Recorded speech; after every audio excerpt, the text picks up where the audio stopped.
रत्नागिरी सिंधुदुर्ग लोकसभा मतदारसंघाचे इंडिया विकास आघाडीचे उमेदवार विनायक राऊत आपल्या समवेत आहेत. आज त्यांनी पूर्ण मतदारसंघाचा आढावा घेतलाय. मला सांगा, आज तुम्ही मतदारसंघात आढावा घेतलाय, कसं आहे वातावरण एकंदर? वातावरण तर मशाल चिन्हाला खूपच सकारात्मक आहे. सकाळपासून ज्या ज्या मतदार केंद्रावर मी जातोय त्या त्या ठिकाणी प्रत्येक ठिकाणी मतदारांच्या चेहऱ्यावरचं हास्य हे पाहिल्यानंतर नक्की मला खात्री झालेली आहे की विजय होणारच आहे, पण तो सुद्धा 2.5 लाखाच्या मताधिक्याने. मला सांगा, सध्या जे महायुतीचे उमेदवार साठी किरण सामंत इच्छुक होते, मात्र त्यांचा सध्या ते आज नॉट रिचेबल आहेत. काय वाटतं तुम्हाला? नाही, नॉट रिचेबल किरण सामंत का झाले याची मला माहिती नाही, पण किरण सामंत हे घाबरट नाही आहेत. ते एक लढाऊ नेते आहेत आणि येईल त्या परिस्थितीला सामोरे जाणार आहेत. पण माझ्या माहितीनुसार काल नारायण राणे यांनी शिंदे गटाच्या आणि भाजपाच्या काही जणांना खूप दमदाटी केलेली आहे की जर मी निवडून नाही आलो तर बघून घेईन, अशा पद्धतीची भाषा वापरलेली आहे. आणि त्याप्रमाणे त्यांचे नाटळ गावातले काही टार्गट गुंड प्रवृत्तीच्या लोकांनी एका कार्यकर्त्याला मारहाणसुद्धा केलेली आहे.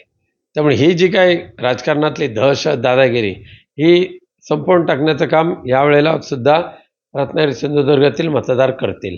किरण सामंत आपल्या संपर्कात आहे? नाही, संपर्कामध्ये माझ्या तसे अनेक जण असतात, जे खास करून भारतीय जनता पक्षाचे सुद्धा अनेक पदाधिकारी, कार्यकर्ते ही ब्याद आपल्यावर नको म्हणून आम्ही तुमच्यावर आहोत असं सांगून माझ्या संपर्कात असतात. तुम्ही चर्चेत असं सांगितलं की एका मंत्र्याला सुद्धा धमकी आली. काय गौप्य आहे स्फोट? नाही करतील, पण एक मला जी माहिती मिळाली त्याच्यावरून कळलं की जर मतदान कमी झालं आणि मी पडलो तर मी असं करेन तसं करेन, ही प्रत्येक वेळची भाषा वापरलेली आहे. तुम्ही एकीकडे सांगताय तुमचा विजय निश्चित आहे, मात्र ते सांगतायत आपला विजय निश्चित आहे. परत तुम्ही दुसरीकडे म्हणताय की पैशाचं वाटप झालंय. काय याच्यावर बोलाल? होय, जे या लोकसभा मतदारसंघामध्ये पैसे वाटून मत खरेदी करण्याची घाणेरडी वृत्ती केवळ आणि केवळ नारायण राणे यांच्यामुळेच आली. आणि त्यांचे जे कार्यकर्ते काही ठिकाणी स्लिपांबरोबर हजाराची नोट देत होते, पण मला अभिमान आहे बऱ्याच ठिकाणी ह्या नोटा फेकून दिल्या गेलेल्या आहेत. काही ठिकाणी तर त्यांच्या बोगस नोटा आढळलेल्या आहेत. त्यामुळे ह्या मतदारांना फसवण्याचा धंदा आज नारायण राणे आणि त्यांच्या कार्यकर्ते करतायत.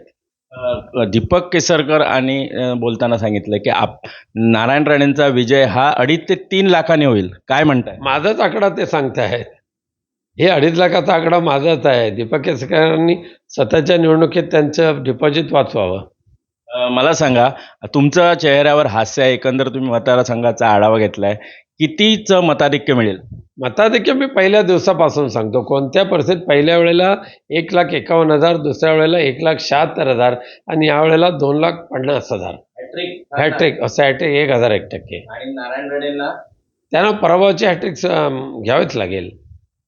हे होते विनायक राऊत यांनी सांगितलं की आपली हॅट्रिक ही निश्चित आहे, मात्र पराभवाची हॅट्रिक ही नारायण राणेंना पुन्हा एकदा साधावी लागेल. सुरेश कौलगेकर, जय महाराष्ट्र, कणकवली, सिंधुदुर्ग.